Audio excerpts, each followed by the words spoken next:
From my research of the Quran and Hadiths, I found a great number of verses that mention how Allah and Muhammad had a 20% share of all the plunder, booty, loot and slaves taken by Muhammad and his followers in their piratical raids.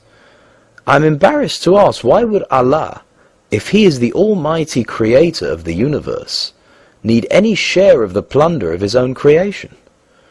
What kind of logic, morality or intellect would attribute such blasphemy to any divine entity?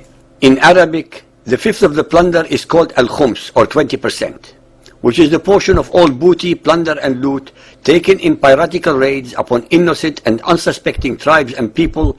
That is the share of Allah and Muhammad. The Quran and Ahadith do not tell us the percentage proportion of the khums that belongs to Allah and what to Muhammad. One must come to the conclusion, after studying the subject, that it really is irrelevant, since Allah never claimed his share, all of which hence belonged to Muhammad. Why would Allah, the alleged creator of the universe, need a share from the booty and plunder of his own creation, as perpetrated by Muhammad and his thugs?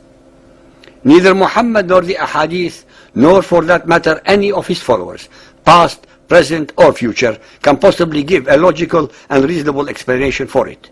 In fact, to attribute to Allah such a need is by itself an act of utter blasphemy.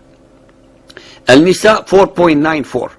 With Allah are profits and spoils abundant. Muhammad's Allah rewards his followers with booty and spoils on earth, and even greater ones in the afterlife, for massacring, murdering, despoiling, subjugating, raping, plundering and enslaving all those who do not believe in Allah and his messenger Muhammad. Muhammad's compassionate and merciful Allah deliberately predestines these wretched creatures to their undeserved fate. They had no choice or free will in the matter. It is no great wonder that a great number of avaricious, ignorant and stupid men would follow and believe in such a generous deity. Surah Al-Anfal 8.1. They ask thee concerning things that are taken in spoils of war. Say, such spoils are at the disposal of Allah and the Apostle. Point 4.1. And know that out of all the booty that you may acquire in war, a fifth share is assigned to Allah and to the Apostle. Sahih Muslim Hadith 4328, narrated by Sa'ad bin Abu Waqqas. Musab bin Sa'ad said, my father took a sword from the khums and brought it to the Prophet and said, grant it to me. He refused. At this Allah revealed the Quranic verse. They ask thee concerning the spoils of war. Say, the spoils of war are for Allah and the Apostle. All the spoils of war are for Muhammad only, to dispense with as he wished. He invariably used the booty and plunder to bribe and entice pagan Arabs to join his cult and to buy weapons to fight with. As usual, a very convenient made-to-order verse descends from Allah to justify it by divine order. Sahih Muslim Hadith 4346, narrated by Abu Hurairah.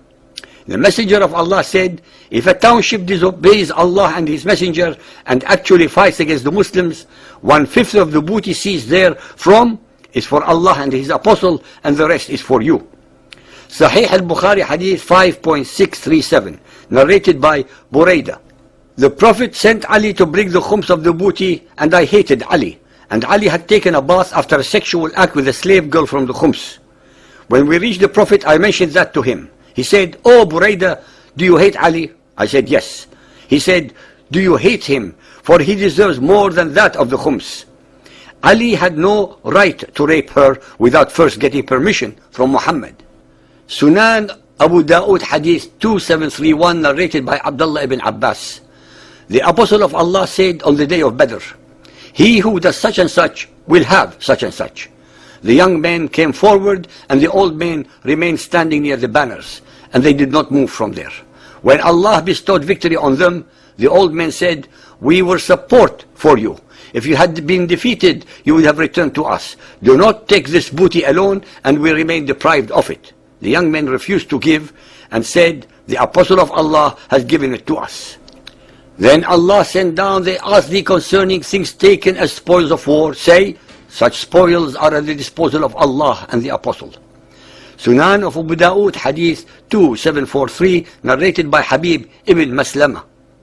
The Apostle of Allah used to give a quarter of the booty as a reward after the fifth had been taken off, and a third after the fifth had been kept off when he returned. The so-called rewards that Muhammad was giving were not actually his to start with, not as a product of honest sweat and toil, but as a product of loot and plunder. Sunan Abu Dawood, Hadith 2737, narrated by Abdullah ibn Umar.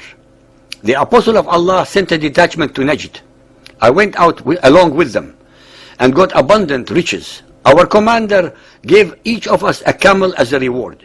We then came upon the Apostle of Allah, and he divided the spoils of war amongst us. Each of us received 12 camels after taking a fifth of it. The Apostle of Allah did not take account of our companion, that is the commander of the army, nor did he blame him for what he had done. Thus each man of us had received 13 camels with the reward he gave. Muhammadan Islam was, is, and forever will be primarily about booty, plunder, rape, and enslavement.